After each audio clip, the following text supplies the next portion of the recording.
sukacita malam hari ini. Amin. Puji nama Tuhan, kita boleh datang ke tempat ini kembali. Ini semua karena anugerah Tuhan. Amin. Kita ada sebagaimana kita ada, ini juga karena kasih karunia Tuhan. Mari Bapak Ibu yang terkasih, Ibu-ibu yang hadir di tempat ini, kita akan persiapkan hati kita untuk bertemu secara pribadi dengan Tuhan, menyembah Dia, mengagungkan Dia, meninggikan Dia. Mari ibu-ibu yang terkasih, kita mau datang, kita mau menyembah Dia. Terima kasih ya Tuhan, Kau sungguh baik, sangat baik dalam setiap hidup kami Tuhan.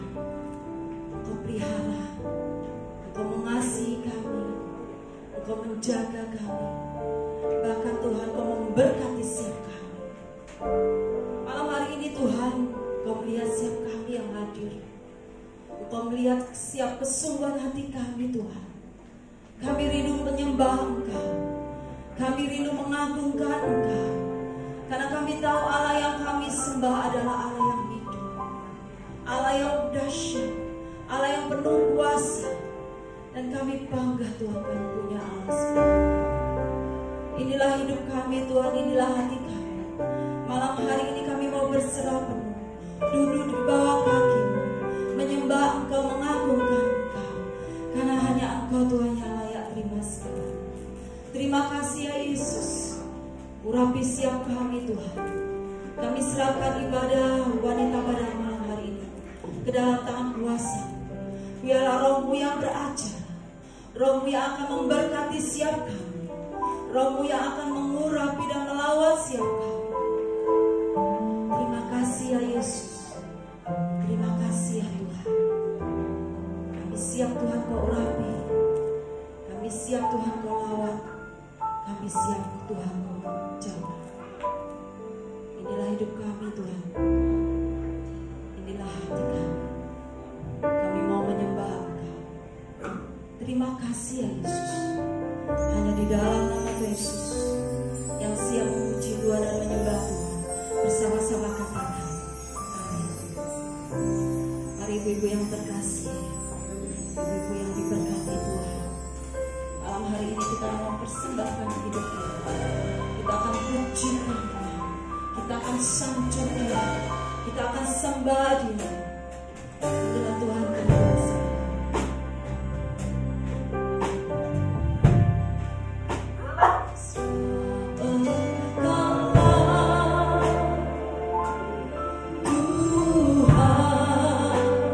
Yang Maha Tinggi,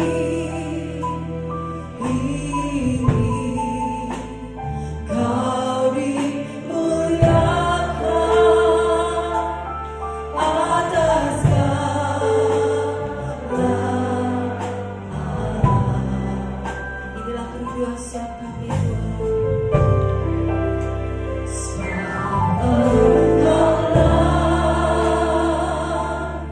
Tuhan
tidak dapat diukur oleh apapun segala kebaikan.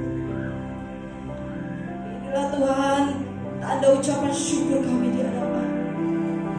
Dengan puji dan sembah kami di hadapan-Mu Tuhan, kami rindu membalas segala kebaikan-Mu di hadapan. Inilah Tuhan ucapan syukur kami.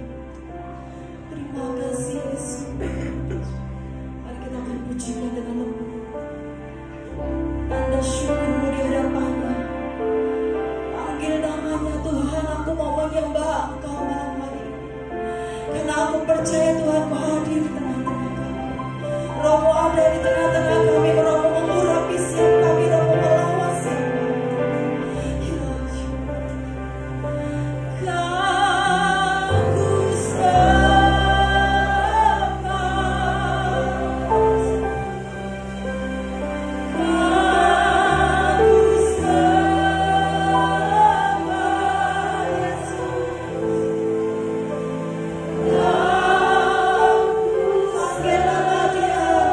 Katakan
penyembahan yang kami naikkan di hadapan, selain pengagungan, hormat, syukur, inilah Tuhan yang bisa kami berikan. Kau melihat siap hati kami Tuhan Allah. Kau melihat siap hati kami yang bersiap penuh di hadapan. Kau melihat siap hati kami yang menyembah Engkau dengan roh dan kebenaran di hadapan. Ya Yesus, terima kasih Yesus. Hanya Kau, hanya Kau, hanya Kau yang ku sembah. Hanya Kau, Tuhan Raja, ku ingin mengenalmu selalu. Hanya Kau, hanya Kau yang ku sembah.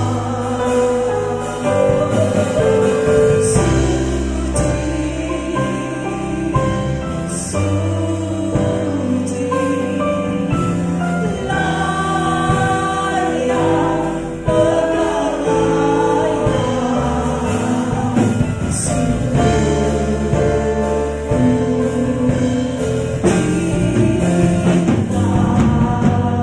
kami cinta Tuhan, pujikan hanya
percaya Tuhan, Engkau memberkati setiap kami. Engkau memberikan sukacita penuh di tempat ini. Terima kasih ya Bapa, di dalam nama Tuhan Yesus. Yang siap memuji Tuhan bersama katakan amin. Ada sukacita ibu-ibu yang berkasih, kasih senyum pandang kanan kiri. Yesus luar biasa.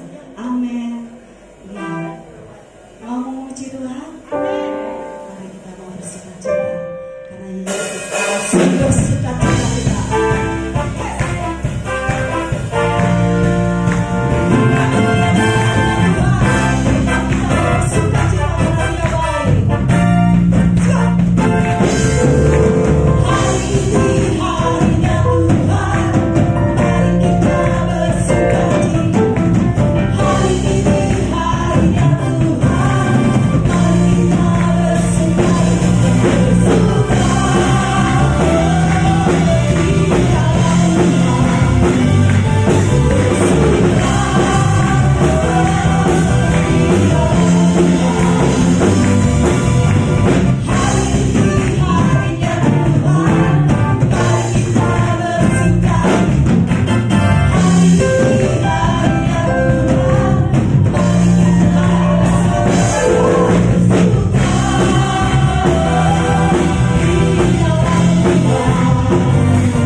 saya rasakan ada sukacita melimpah di tempat ini.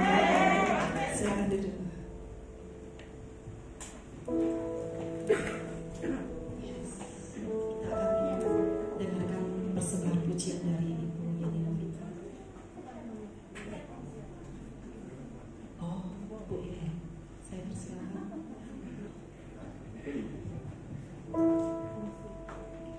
Nggak apa-apa sih, nggak tetap di tempat aja. Shalom Ibu-Ibu. Shalom. Perintah mendadak dari Ibu Ketua. Malam hari ini kita percaya hadirat Tuhan ada di tengah-tengah kita. Amin.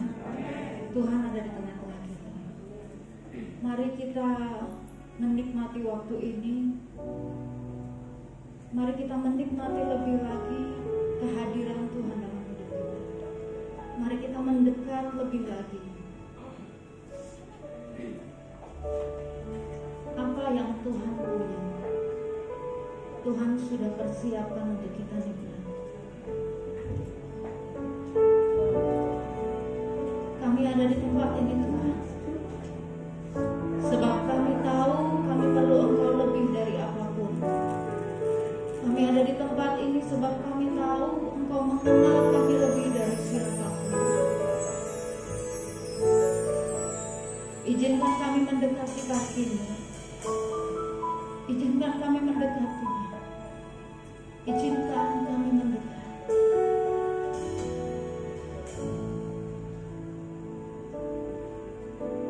Bersama kita nyanyikan lagu ini. Seperti wanita mengurapimu, menangis di bawah kaki-Mu. Demikian hidupku mengasihi-Mu, Yesus, Engkau baik bagiku. Seperti wanita mengurapimu, menangis di bawah kaki-Mu. Demikian hidupku mengasihi-Mu, Yesus, Engkau baik bagiku. Sampai akhir ku menutup mata, ku tetap setia menanti janji-Mu. Sampai ku dapatkan kehidupan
juga rindu datang ya Tuhan malam hari ini untuk duduk di bawah kaki-Mu, untuk mendengarkan Engkau. Kami membutuhkan kebenaran-kebenaran firman-Mu untuk menopang hidup kami di hari-hari ini yang penuh dengan ketidakpastian. Hanya Engkau ya Tuhan, hanya Engkau yang tahu rencana-Mu di dalam kehidupan kami. Itu sebabnya kami mau datang mendekat kepadamu, belajar dari firman-Mu, supaya kami boleh dimampukan untuk berjalan di dalam jalan dan kehendak-Mu. Kami boleh tetap setia mengikut Engkau apapun perjalanan yang ada di depan kami. Terima kasih untuk malam hari ini, untuk wanita-wanita pilihan Tuhan yang boleh hadir dan boleh bersama-sama bersekutu dan rindu belajar akan kebenaran. Berkati kami semua dan tolonglah hamba-Mu ya Tuhan. Di dalam nama Tuhan Yesus kami berdoa. Amin. Shalom. Shalom. Ibu-ibu dan ada bapak ya. Jadi puji Tuhan, malam hari ini kita boleh bersama-sama akan belajar firman Tuhan, dan saya memberikan satu tema, yaitu tentang waktu dan wanita ya. Waktu dan wanita, atau wanita dan waktu boleh juga ya. Kita akan membaca bagian firman Tuhan dari Amsal pasal yang dari Pengkhotbah pasal yang ketiga. Pengkhotbah pasal yang ketiga, kita akan membaca beberapa ayatnya. Apakah selain saya ada? Oke. Ya, kita akan membaca di dalam Pengkhotbah pasalnya yang ketiga, ayat yang pertama, ayat yang kedua, ayat yang ketiga, kemudian ayatnya yang ke-11. Demikian firman Tuhan. Untuk segala sesuatu ada waktunya. Untuk segala sesuatu ada masanya. Untuk apapun di bawah langit ada waktunya. Ada waktu untuk lahir, ada waktu untuk meninggal, ada waktu untuk menanam, ada waktu untuk mencabut apa yang ditanam, ada waktu untuk membunuh, ada waktu untuk menyembuhkan, ada waktu untuk merombak, ada waktu untuk membangun, ada waktu untuk menangis, ada waktu untuk tertawa, ada waktu untuk meratap, ada waktu untuk menari. Ayat 11, Ia membuat segala sesuatu indah pada waktunya, bahkan Ia memberikan kekekalan dalam hati mereka. Tetapi manusia tidak dapat menyelami pekerjaan yang dilakukan Allah dari awal sampai akhir. Saudara, kalau kita berbicara soal waktu, kita akan menemukan bahwa ada beberapa hal ya yang kita bisa temukan. Slide kedua, ketiga, berikutnya. Oke, untuk segala sesuatu ada masanya, untuk apapun di bawah langit ada waktunya ya. Kalau bicara soal waktu, maka kita akan slide berikutnya melihat ada banyak ungkapan yang sering kali dikatakan ya oleh orang-orang mengenai waktu ya. Ada orang mengatakan, kalau kadang-kadang kita lihat Facebook ya, ini foto tahun 10 tahun lalu ya, dan komentar-komentar di bawahnya adalah waduh ya, time flies so fast ya. Waktu itu berjalan begitu cepat. Kita sering mendengar ya ungkapan itu. Kalau orang Surabaya mungkin bilang, "Cek cepet teh," gitu ya. Sorry, saya Jawanya nggak bisa. "Cek cepet teh," gitu ya. Kok cepet banget gitu loh. Ya, kok cepet banget itu berlalu. Iya, dulu saya rasa saya masih muda gitu ya. Sekarang udah, ternyata sudah 50-an mau 60 saudara ya. Saya merasa masih 30-an waktu baru mulai merintis pos dan sebagainya. Tapi ternyata waktu itu berjalan begitu cepat dan umur juga bertambah begitu cepat. Malam ini Ibu Gembala kita berulang tahun. Ya, terasa cepat nggak Bu ya? Cepat sekali. Saya nggak mau tanya umurnya. Katanya wanita nggak boleh ditanya. Ya, tapi nanti kalau kita tahu, mungkin Ibu juga akan merasa cepat sekali. Rasanya saya dulu masih sangat kuat, semangat, energi melayani. Tampaknya sudah 40 tahun melayani, sudah berapa puluh tahun melayani. Ya, tadi ngomong-ngomong dengan Pak Gembala, ya ketika ngobrol, wah baru tahu ternyata adiknya Pak Gembala itu teman saya, teman di kampus di Malang 38 tahun yang lalu. Kami pernah bertemu lagi dalam pelayanan di Bandung, dan sampai sekarang saya hitung-hitung 38 tahun yang lalu. Time flies so fast, ya. Kemudian kita melihat kadang-kadang ungkapan yang mengatakan waktu itu tidak akan kembali, ya. Waktu itu selalu berlalu, waktu itu selalu berlalu, ya. Ya, selalu lewat, ya. Orang bilang waktu itu seperti apa ya? Dipakai dan tidak dipakai akan habis, ya. Dipakai ataupun tidak dipakai akan habis, ya. Kita mau bergerak, kita nggak bergerak, kita diam, kita nggak kerja, waktu tetap akan berlalu, ya. Corona juga sama, ya. 2020 kita melihat ada corona atau nggak corona tetap juga akan lewat, ya. Dan sebentar lagi kita akan melewatinya. Ya, kemudian ada juga yang mengatakan waktu itu tidak akan kembali. Dan ungkapan-ungkapan tentang waktu ini seharusnya mengingatkan dan menyadarkan kita betapa waktu kita itu sangat-sangat terbatas. Di dalam Alkitab kita melihat ada 3 istilah yang memakai kata untuk diterjemahkan ke dalam waktu. Ada yang aion, ya, berbicara tentang masa, berbicara tentang era. Kemudian ada yang dalam bahasa Yunaninya kronos, yang berbicara tentang waktu yang dapat diukur, ya, 1 jam, 2 jam, 5 hari, 2 tahun, itu yang kronos, ya, sesuatu yang kronologi berjalan. Dan yang ketiga kita melihat ada istilah waktu yang dipakai di dalam Alkitab itu adalah kairos, ya, waktu yang dikatakan merupakan waktu yang diberikan oleh Tuhan dan di dalamnya terdapat kesempatan yang tidak mungkin terjadi di waktu yang lain. Ada kesempatan ini dan itulah yang ada, ya, dalam pengkhotbah yang tadi kita baca, pengkhotbah 3 ayat 11 itu mengatakan segala sesuatu indah pada waktunya, memakai kata waktu kairos.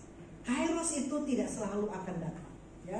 Kairos itu hanya sesuatu yang bisa terjadi dan kemudian lewat, ya. Itu adalah kesempatan, ya.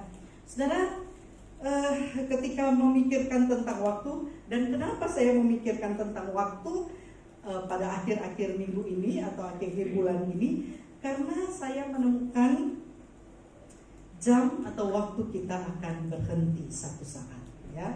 Mengingat lagu dari vokal grup Jericho, ada yang ingat? Zaman saya pasti ingat, ya. Jam kehidupan diputar sekali dan tak seorang pun tahu kapan kan berhenti. Mungkin hari ini, mungkin besok, atau nanti. Sekarang waktunya. Nanti Bu Yani sambung, ya. Setelah kenapa saya memikirkan ini dan kemudian terngiang-ngiang di telinga lagu dari vokal grup Jericho yang ngehits, ya, beberapa puluh tahun lalu. Karena di bulan ini ada beberapa kawan saya yang jamnya berhenti dan beberapa diantaranya sangat mendadak, ya. Sebelumnya sudah banyak, tetapi bulan ini luar biasa, ya.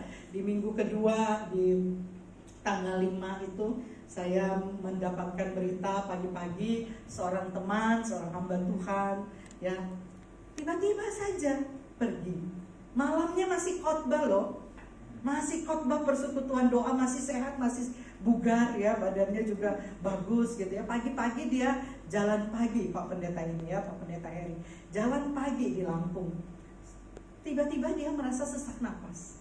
Ada jemaat yang lewat melihat Pak Pendetanya duduk di pinggir jalan, langsung bawa pulang ke pastori. Di pastori istrinya pagi-pagi, masih pagi sekali, menyiapkan banyak hal. Dia mau pimpin doa pagi juga di gereja.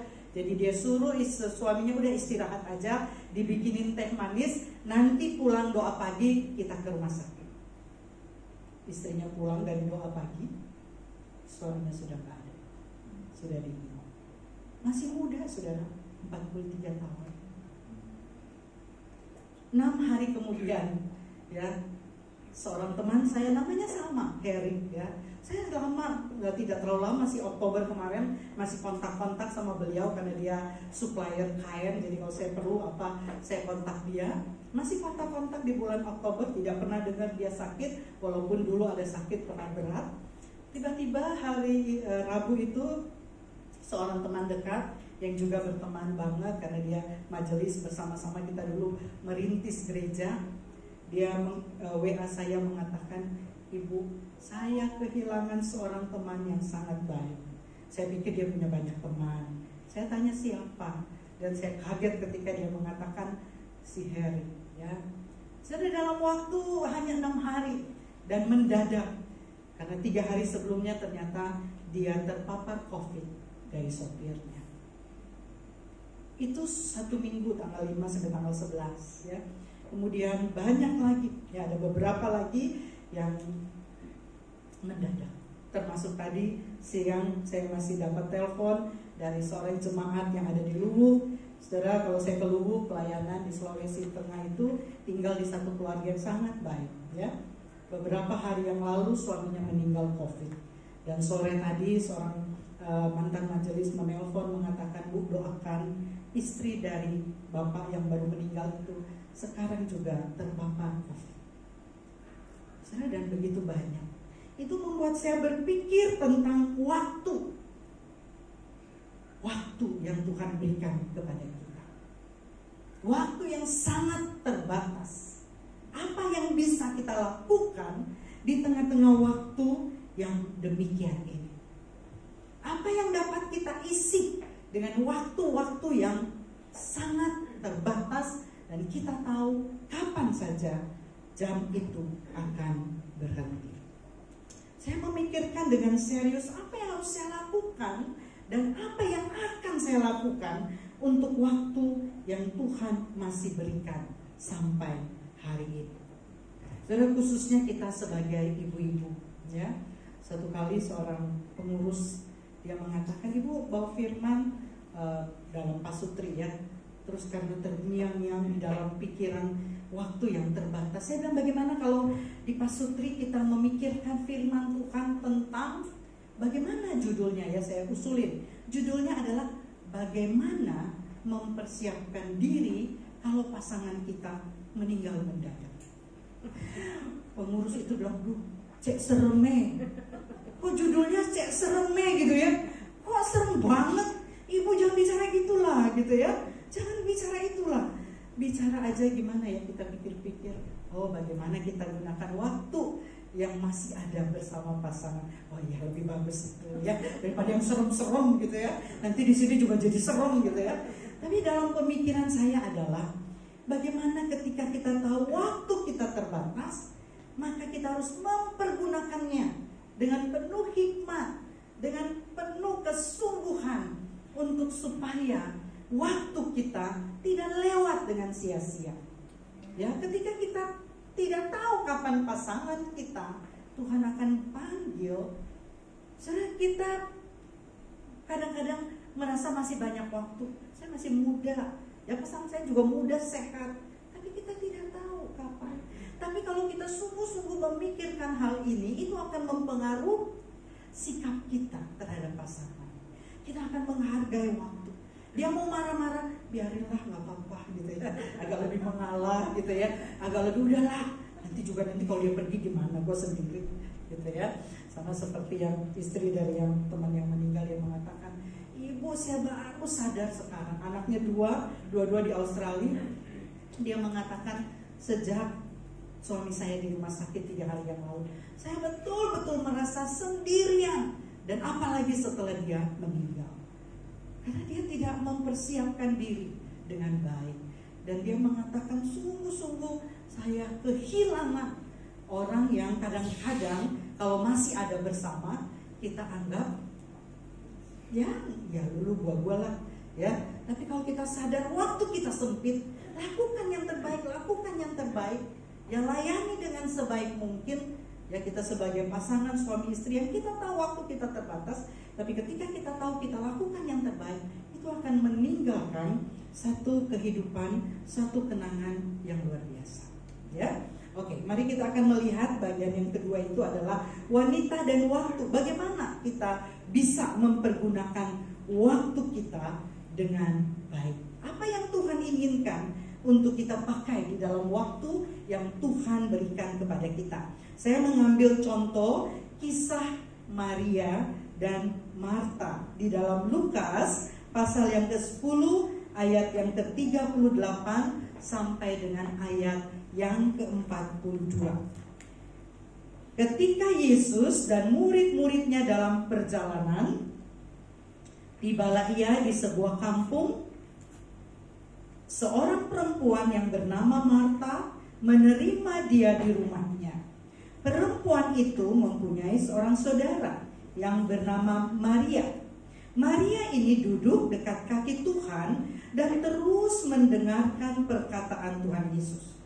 Sedang Marta sibuk sekali melayani. Ia mendekati Tuhan Yesus dan berkata, "Tuhan, tidakkah Engkau peduli bahwa saudaraku membiarkan aku melayani seorang diri?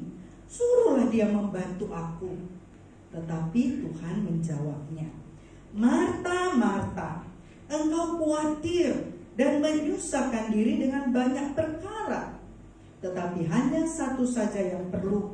Maria telah memilih bagian yang terbaik yang tidak akan diambil daripadanya." Saudara, mungkin kita sudah mendengar kisah tentang Maria dan Marta berpuluh-puluh kali, ya. Tetapi saya sangat kagum dengan seorang penulis buku, ya, dia menggambarkan kisah ini begitu hidup dan membuat kita yang membaca bukunya seperti melihat satu film yang ada di depan mata kita tentang Maria dan Marta, ya. Sudah dia menggambarkan bahwa Marta itu adalah seorang nyonya yang sangat baik atau seorang ibu yang sangat baik. Ya, di tengah-tengah kesibukannya, dia mau membuka hati, dia mau membuka rumahnya untuk menerima Yesus dengan murid-muridnya yang dalam perjalanan pelayanan. Tidak gampang, ya, untuk menerima orang dan dalam jumlah yang mungkin besar, ya, dan kemudian dia menggambarkan ini pria-pria yang mungkin di perjalanan sedang kelaparan, tiba-tiba mampir ke rumah kita, ya. Dan Marta sebagai nyonya yang baik, tuan rumah yang baik, kemudian mulai memikirkan tidak ada waktu untuk melamun, harus bekerja, bikin roti, bikin ini, bikin itu, apa yang harus dilakukan untuk menjamu tamu-tamunya. Saudara, kalau zaman sekarang mah gampang, ya, sudah ada sudah ada di kulkas, ya. Tinggal saya dulu waktu pindah ke Pacet itu dari Bandung. Saudara kebayang, dari Bandung segala sesuatu ada, kemudian tinggal di Pacet, supermarket juga nggak ada. Yang paling top itu adalah Alfamart, yang paling sering dikunjungi, ya. Saya berpikir kalau ada tamu datang gimana caranya menyajikan makanan dan sebagainya, ya. Itu sebabnya awal saya pindah ke Pacet mungkin 10 tahun yang lalu, saya harus punya kulkas besar, karena itu untuk mengisi dan untuk cadangan makanan kalau ada tamu. Karena di Pacet juga kalau ada tamu mau beli apa? Nggak ada, ya, jarang, ya. Sekarang sudah maju, saudara, ya. 10 tahun yang lalu belum ada apa-apa, sekarang luar biasa maju, ya, Pacet itu.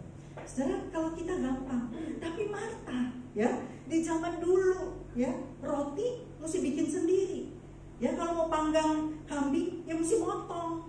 Jadi dia sibuk sekali mempersiapkan jamuan untuk Tuhan Yesus dan murid-murid yang lain. Sudah kelihatan mungkin Tuhan Yesus itu lapar, gitu, ya.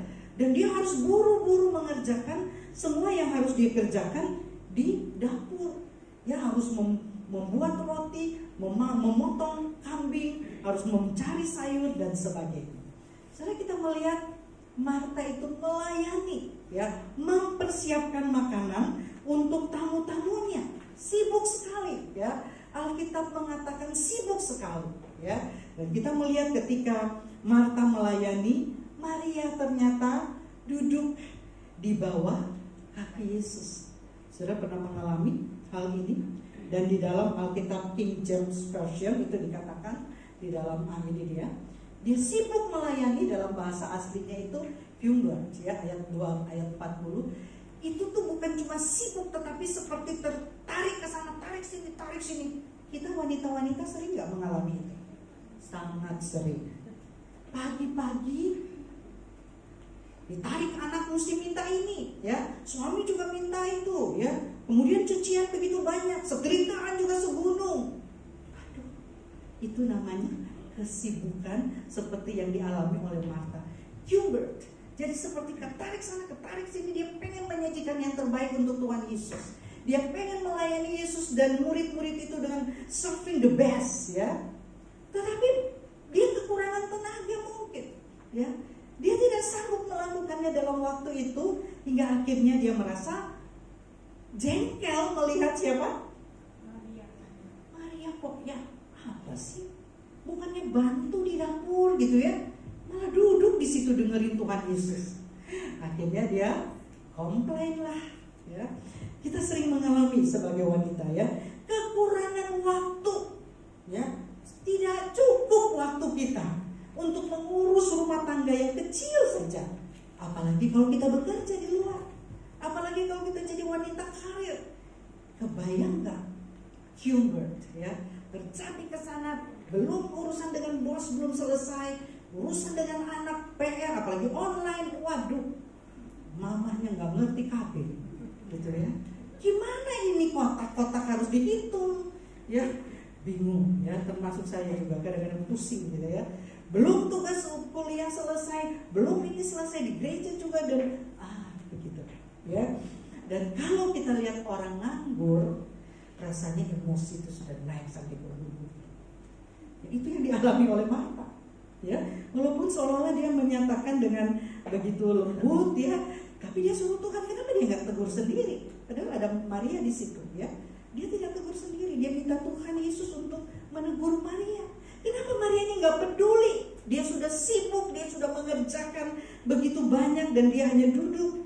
Saudara, dia tidak mau menegurnya sendiri, tapi ngadu ke Tuhan Yesus. Tuhan, tidakkah Engkau peduli bahwa saudaraku itu membiarkan aku melayani seorang diri? Saudara, kadang-kadang ketika kita mengatur waktu kita, ya, waktu yang Tuhan berikan sebenarnya sama, tetapi kadang-kadang karena kesibukan kita merasa begitu terkoyak-koyak dan kemudian mulai menjadi emosi. Kata-kata yang keluar mungkin semakin tidak terkontrol, ya. Kadang-kadang kalau tadi seperti kondisi yang tadi saya katakan, di rumah pagi-pagi banyak perkara harus kita lakukan, harus kita kerjakan. Lihat suami minum kopi, baca koran.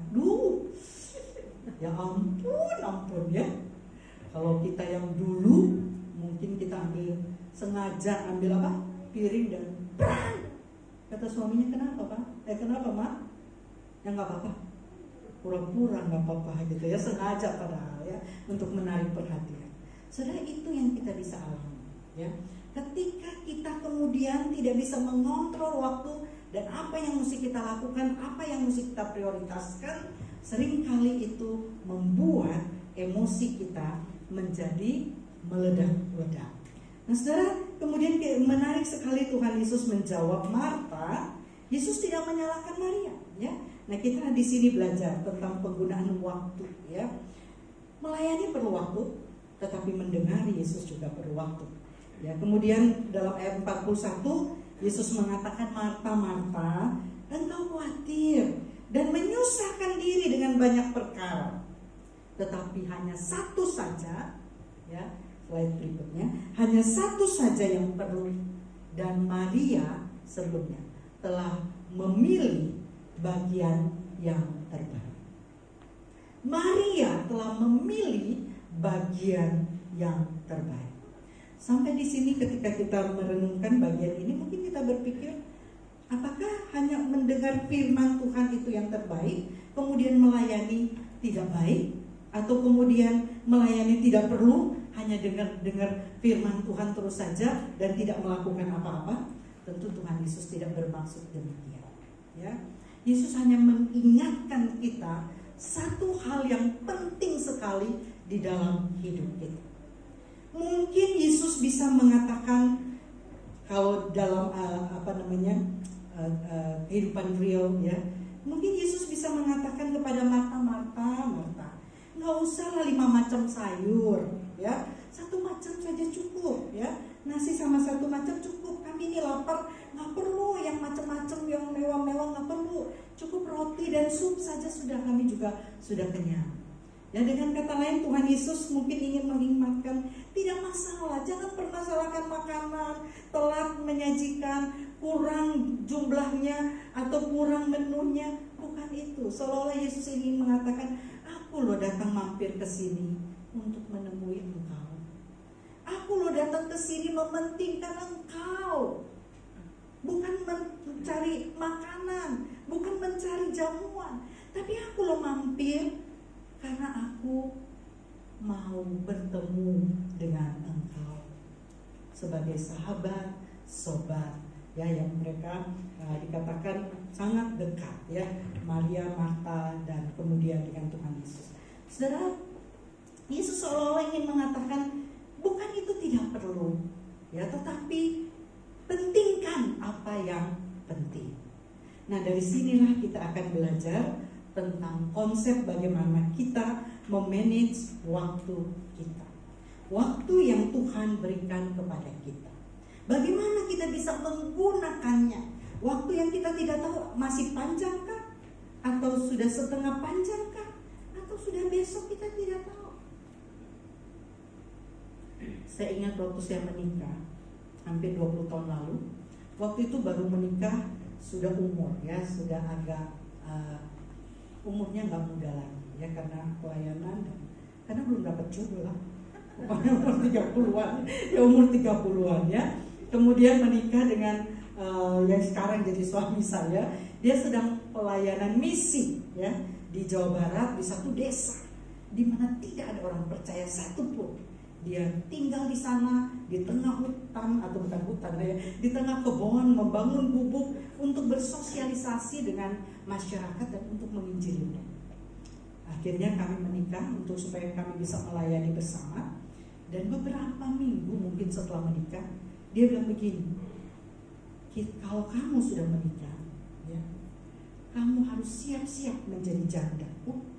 Baru menikah seminggu kok siap jadi janda, gimana ini ceritanya? Saya juga kaget, kok pemikirannya kayak begitu ya.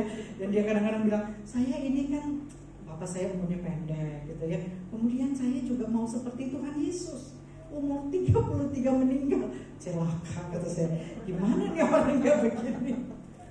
Tetapi saudara, apa yang dia katakan setelah saya pikirkan, itu betul. Ketika kita berani menikah, kita harus siap untuk menjadi, kita nggak mau ngomong sih, tapi memang realitanya begitu. Berani menikah ya berani, kalau dia pergi ya kita jadi itu, gitu ya. Itu sebabnya saudara, mari kita melihat waktu kita dan bagaimana kita memanage waktu kita dalam kaitan dengan pelayanan, dalam kaitan dengan keluarga, dalam kaitan dengan kehidupan kita sendiri ya. Jadi bagaimana kita bisa memanage waktu kita, mengingat bahwa waktu kita terbatas dan mungkin saja berhenti mendadak. Yang pertama adalah mari kita memprioritaskan apa yang penting. Belajar dari Marta dan Maria. Bukan tidak penting melayani Yesus, menyiapkan makan untuk Tuhan Yesus, tetapi Yesus mengatakan ada bagian yang terbaik yang tidak dapat diambil daripadamu, yaitu persekutuan dengan aku, keintiman denganku, pengenalan kepadaku. Itu jauh lebih penting daripada sekedar kamu menghabiskan waktu tenagamu untuk kesana kesini sibuk di dalam melayani.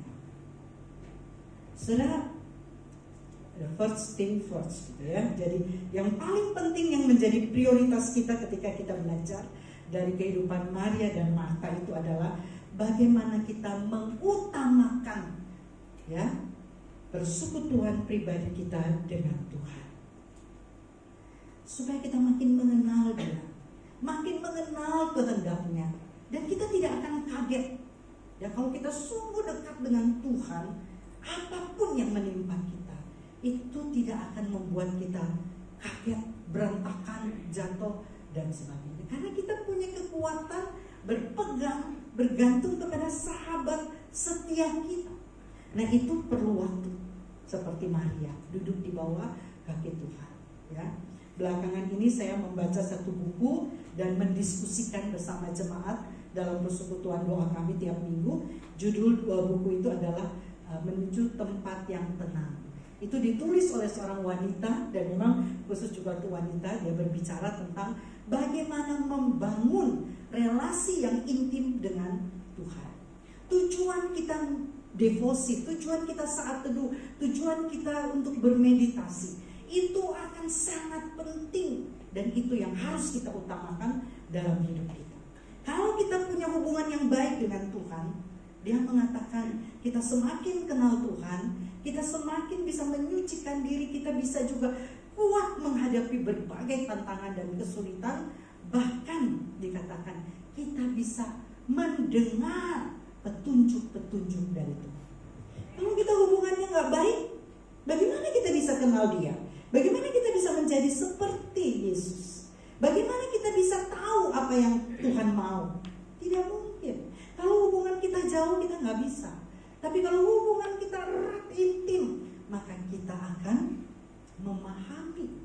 Paling tidak ketika beban, kesulitan, penderitaan menimpa, kita tidak menyalahkan Yesus, karena kita tahu semua itu diatur di dalam anugerah dan kehendaknya.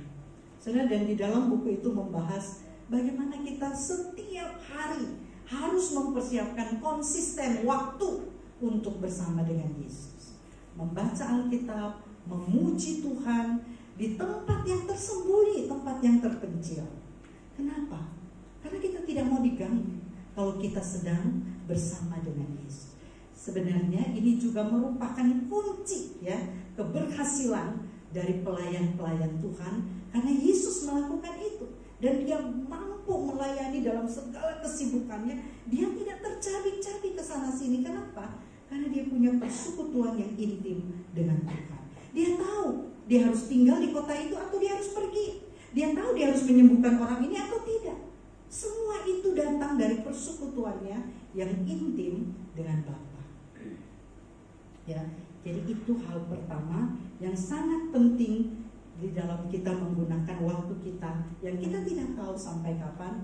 Bangun hubungan pribadi yang intim dengan Tuhan. Itu hal yang tidak bisa kita tinggalkan. Kenapa banyak orang Kristen, termasuk wanita-wanita Kristen, ya, tidak sanggup menghadapi badai dalam kehidupan, tidak mampu, ya, untuk memikul beban yang Tuhan memang izinkan untuk dia pikul, karena kita tidak dekat dengan Tuhan. Tetapi ada orang-orang atau wanita-wanita tertentu yang hidupnya sangat dekat dengan Tuhan. Dia akan menghadapi kehilangan apa, menghadapi bencana apa dengan tenang. Saya pernah melihat seorang wanita, ya. Waktu itu saya berkunjung pelayanan ke Papua. Di Wamena saya tinggal di rumah seorang misionaris, seorang pilot yang beberapa bulan sebelum kami datang, pilot itu meninggal, ya. Di dalam perjalanan dia dari dari satu desa ke desa lain antar makanan, itu adalah pelayanan Bapak ini, ya. Sebelum kami datang ke situ, beberapa waktu dia meninggal.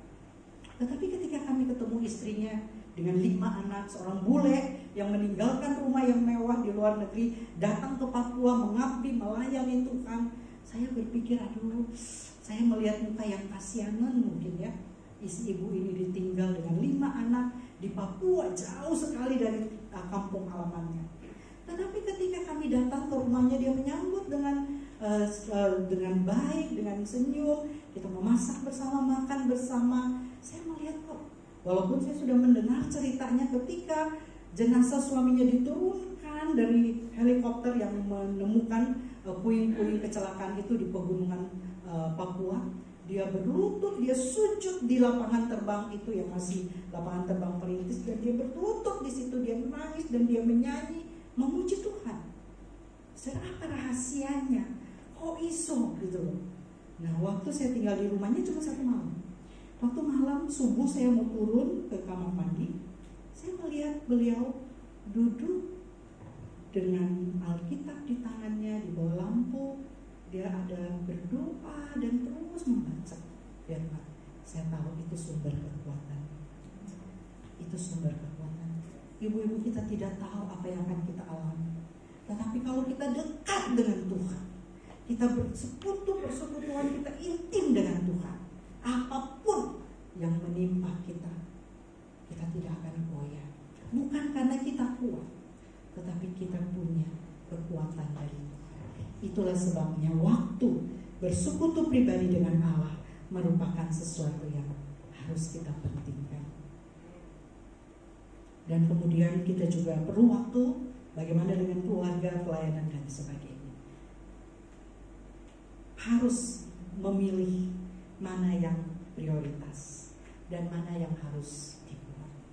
Ya, dulu kita ibu-ibu sebelum koronces itu, sebelum corona ya, senang jalan-jalan ke mana?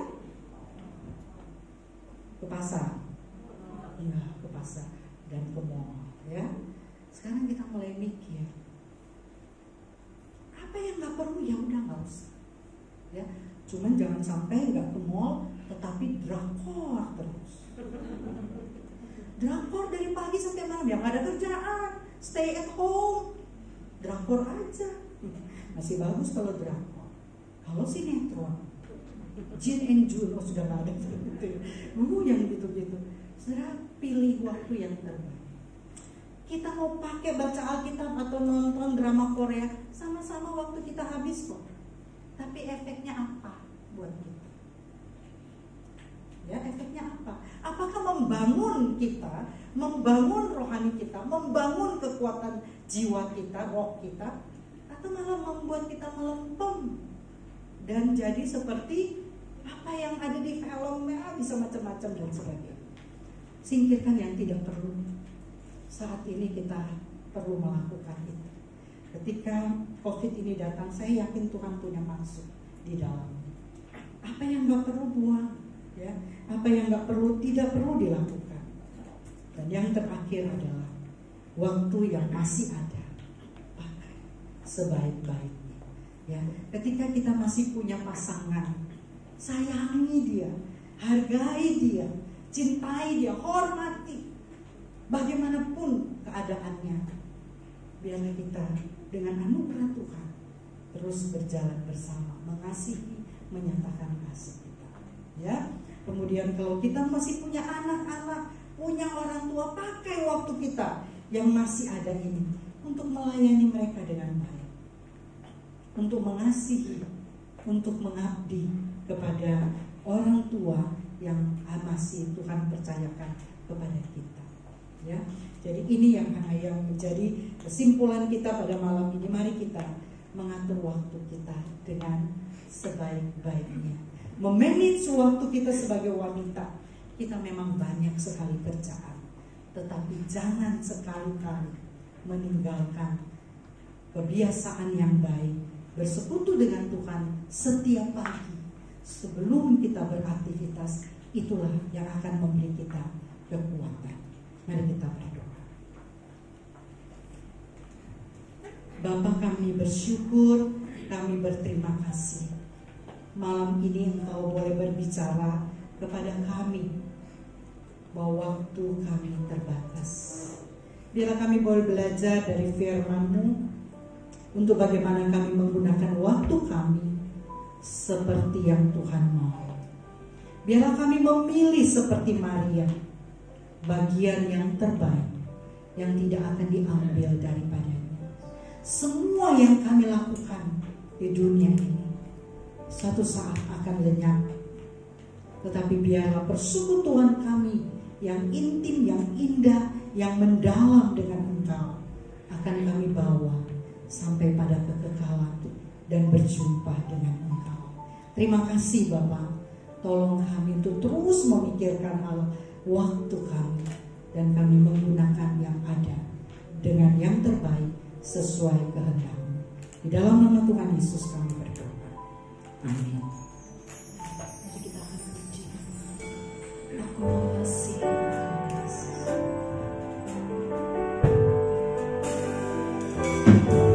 Aku mengasihi Engkau, Yesus, dengan segenap hatiku. Mari Ibu katakan dengan senang hati. Aku mengasihi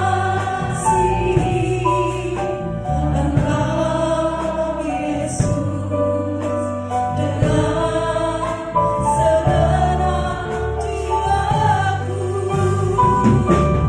Ku lakukan firman-Mu siang dan malam. Ku berdoa dan ku lakukan yang Kau mau.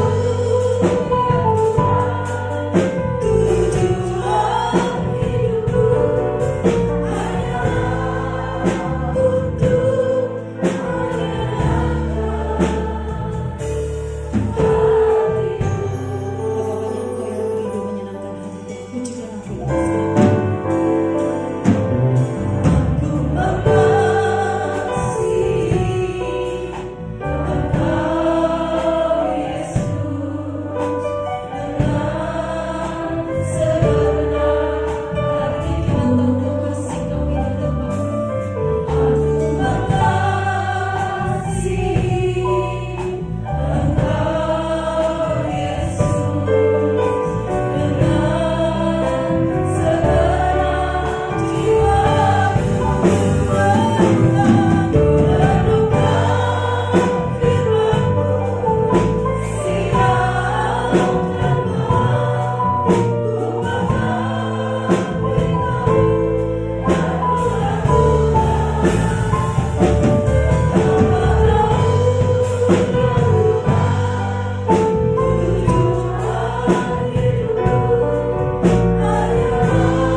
untuk mau senantiasa berjaga-jaga, mau senantiasa menggunakan waktu yang ada saat ini untuk kami mau semakin dekat dengan Engkau, semakin melekat dengan Engkau, menjadi wanita-wanita yang setia, wanita-wanita yang mengandalkan Engkau dan berserah di hadapan, menjadi wanita-wanita penolong.